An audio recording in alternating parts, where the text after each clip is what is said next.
ये तो ERCP का मैटर वो चल रहा है। दूसरा दौसा जिले के लिए पीने के पानी की हमारी सरकार ने स्वीकृति जारी कर दी, सबके टेंडर हो गए, काम चल रहा है। अभी फिलहाल जो सरकार बड़ी है वर्तमान में, उसने करीब करीब सारे काम रोक दिए। मेरे यहाँ पे मैं पिछली बार 51,000 वोट से जीता था।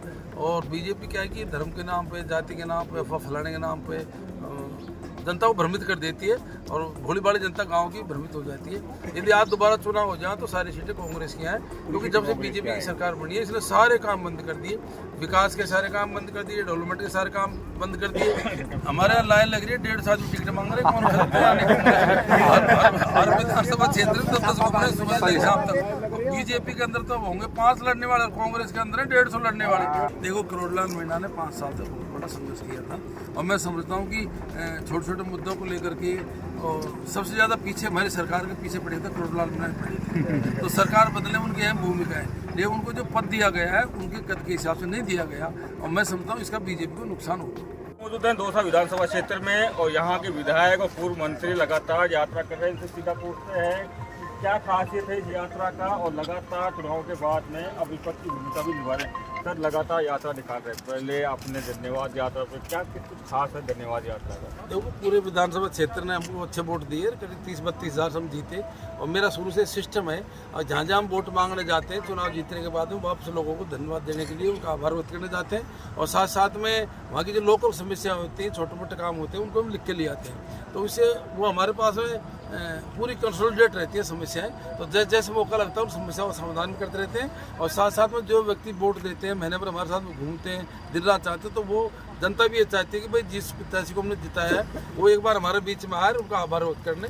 तो ये धन्यवाद यात्रा के नाम से हम प्रत्येक गाँव में 223 गाँव है हमारे विधानसभा क्षेत्र में, सब में हम यात्रा करीब करीब हमारी 90% हो गया, बाकी सब में निकलेंगे। चुनाव से थोड़ी तरह की बात करता हूँ मैंने, तो मैंने कि अब आप आज से आज जोड़ो यात्रा भी निकाली थी आपने, तो एक पानी का बड़ा मुद्दा छाया रहा था विधानसभा चुनाव में। अब तो विपक्ष की भूमिका में आ गए हैं, विपक्ष में हैं, एक सीट दौसा की सीट निकली है कांग्रेस की, तो कितना मुश्किल मानते हैं आप? वो पानी का तो ऐसा है कि पानी की समस्या पूरे जिले के अंदर है, पूरी राजस्थान के अंदर है। ये तो ERCP का मैटर वो चल रहा है। दूसरा दौसा जिले के लिए पीने के पानी की हमारी सरकार ने स्वीकृति जारी कर दी, सबके टेंडर हो गए, काम चल रहा है। अभी फिलहाल जो सरकार बड़ी है वर्तमान में, उसने करीब करीब सारे काम रोक दिए। हमारा सरकार पर प्रेशर रहेगा और जो ईश्वरदा प्रोजेक्ट हमारी सरकार का टाइम का सैंक्शन है, जिसके टेंडर हो गए, जो काम चल रहे हैं, उन कामों को हम तेजी पकड़ाएं। हमारा प्रयत्न रहेगा कि अति शीघ्र पीने का पानी दौसा जिले के लिए आए। लेकिन जिस तरीके से देखा जाए तो दौसा जिले की जो 5 सीटें उसमें एक कांग्रेस को मिली, बाकी 4 सीटें आप हार गए। क्या कारण मानते हैं कि कुछ चेंजेस होना चाहिए था सीटों पे? देखो मेन बात क्या हुआ है कि जनता को, मेरे यहाँ पे मैं पिछली बार 51,000 वोट से जीता था और बीजेपी क्या है कि धर्म के नाम पे, जाति के नाम पे, अफवाह फैलाने के नाम पे जनता को भ्रमित कर देती है और भोली भाली जनता गांव की भ्रमित हो जाती है। मेरे यहाँ पे पहले से मेरे 18-20 हज़ार वोट कम हुई है और बीजेपी के 20,000 वोट बढ़े हैं। वो तो मेरे कार्यकर्ता, मेरे वोटर मजबूत थे और उन्होंने उन भगते हुए वोटों को पकड़ लिया। हो सकता 200 सीट भी हार जाती, लेकिन अब आज 2 महीने के अंदर अंदर इतना चेंज आ गया पूरे प्रदेश के अंदर और यहाँ भी चेंज आ गया।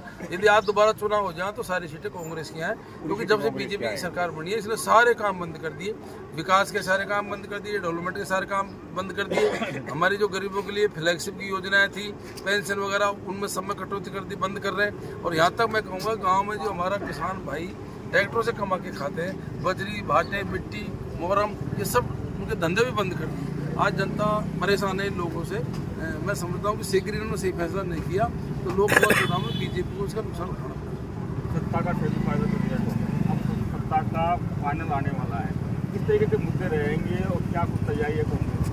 देखो हमारी पार्टी लगातार तैयारी में लगी हुई है और सबसे बड़ी बात है कि इनके जो दो महीने के कारनामे हैं यही बहुत होंगे हमको लोकसभा जिताने के लिए। कहा जा रहा है बार बार राजनीतिक कल्याण में चर्चा है, मुरारीलाल मीणा आपके चुनाव नहीं लड़ रहे, लेकिन समझ में ये भी आ रहा है कि उनके अलावा कुछ है भी नहीं, तो क्या है आपके पास है मानस? नहीं, मेरे अलावा ऐसा पार्टी में एक से बड़े नेता है, मैं भी हूँ, बहुत से नेता है, क्योंकि मैं जीता विधायक हूँ, मैं एक सीट क्यों कम करूँ? हमारे किसी और भाई को लड़ाएंगे ताकि हमारी MP की सीट अलग बढ़े, 200 की सीट हमारी बनी रही है। ऐसा कहा जा रहा है कि लोकसभा चुनाव लड़ने के कोई भी कांग्रेस नेता तैयार नहीं है। हमारे यहाँ लाइन लग रही है, 1.5 साल टिकट मांग रहे कौन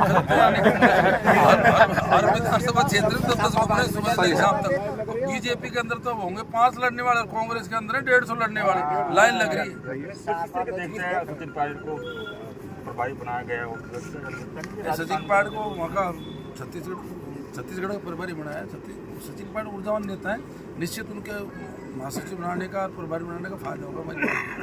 इस तरीके से भी जो कांग्रेस के जो नेता है आजकल किरोड़ीलाल मीणा के ऊपर ज़्यादा प्रेम दिख रहा है। हर नेता कहता है कि किरोड़ीलाल से यहाँ पे अन्याय हुआ है, जो चाहिए था वो मिला नहीं। देखो, किरोड़ीलाल मीणा ने 5 साल तक बहुत बड़ा संघर्ष किया था और मैं समझता हूँ कि छोटे छोटे मुद्दों को लेकर के और सबसे ज़्यादा पीछे हमारी सरकार के पीछे पड़े थे किरोड़ीलाल मीणा पड़े थे। तो सरकार बदले उनकी अहम भूमिका है, लेकिन उनको जो पद दिया गया है उनके कद के हिसाब से नहीं दिया गया और मैं समझता हूँ इसका बीजेपी को नुकसान होगा।